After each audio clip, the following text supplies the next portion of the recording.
You will fail your way to greatness. Most people allow their fear of failure to outweigh their desire to succeed.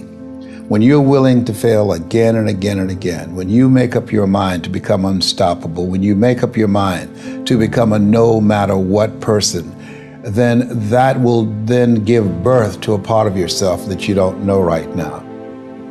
Imagine, if you will, being on your deathbed and standing around your bed, the ghost of the dreams, the ideas, the abilities, the talents given to you by life, and that you, for whatever reason, you never went after that dream. You never acted on those ideas. You never used those talents. You never used those gifts. And there they are standing around your bed, looking at you with large, angry eyes, saying, "We came to you, and only you could have given us life. And now we must die with you forever." See, most people stop short of their dreams and park and get off the highway of life because of the rejections of life. You will always be rejected. It's no big deal. Jack Canfield said rejection is a myth. It's not like when somebody says no and then they slap you. No, it's just, to me, make no your vitamin. Get excited about the no. Why? Because every time someone says no, that brings you another step to a yes. You're getting closer. Trust me, you will win if you don't quit. You will win if you don't quit. Even a broke clock is right twice a day. As you go through the challenges of life and you look at it and embrace whatever comes to you, don't run from it. Step toward it. Don't try and duck it like most people do. See, most people want it easy. See, easy come, easy what? Easy go. See, but when you go at what you're going to deal with and you deal with the difficulties of it, when you handle those hard things close at hand, making those hard decisions right now that you don't want to make, learning those things that you don't like to do, but you know that in order for you to get where you want to go, this is one of the hoops that you have to flip through. And I'm saying to you, whatever you got to do, do it, because if you don't, life is going to whoop you until you surrender. You have something that you brought to the universe, and that if you decide that my life deserves my developing this what I do well, and becoming the best at it, and mastering myself, and seeing what I have within me, if you decide to drop your buckets where you are and develop your gifts, I grant you, you'll never ever be without. I grant you that your gifts will take you places that will literally amaze you. I grant you that if you begin to work to develop your gifts, you'll develop a strong sense of happiness. You'll get a larger vision of yourself, because part of beginning to get a larger vision of yourself, all of us need some area of our lives where we can have a feeling of competence. That people know when they think about this area, that's something you do. That you eat and sleep that. And that you do that. You do that. Changing is not easy.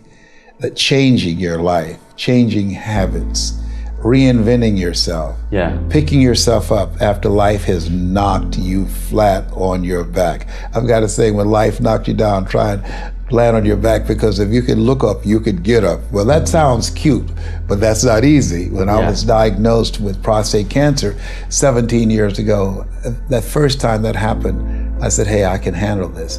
Then when it came back a year later, last year, 17 years later, and this time it metastasized to 7 areas of my body and ate 40% of my T1 vertebrae. Now the stakes are higher. It's just life saying, okay, Mr. Motivator, you beat cancer the first time. What you gonna do now? I started laughing. When the doctor told me, he said, why are you laughing? Are you in denial?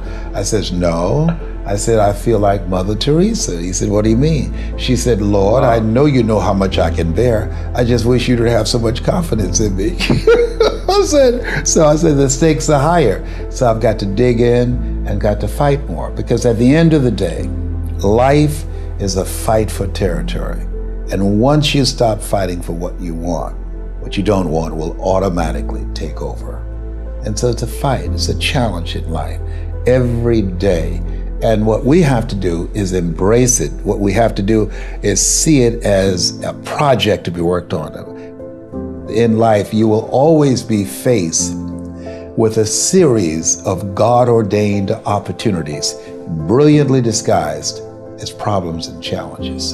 And so I see even cancer as a gift, as a God-ordained opportunity. If you died today, what dreams, what ideas, what talents, what books, what music, what leadership, what voice will die with you? There are a lot of people who are biting their fingers in fear that they might lose their jobs. But there are few people who have decided within themselves, I'm going to make it. Some people aren't waiting to be cut. Some people are moving on their own because they feel within themselves, I've got what it takes to make it. They're not afraid about tomorrow because of how they see themselves, because of what they feel that they deserve, because of what they feel that they can create for themselves. Because these people have decided, as they look at the future, as they look at themselves, there's a way. Where there's a will, there's a way for me to begin to create a way out of no way. And when you have that kind of consciousness, when you have that kind of spirit, nothing can stop you. Nothing.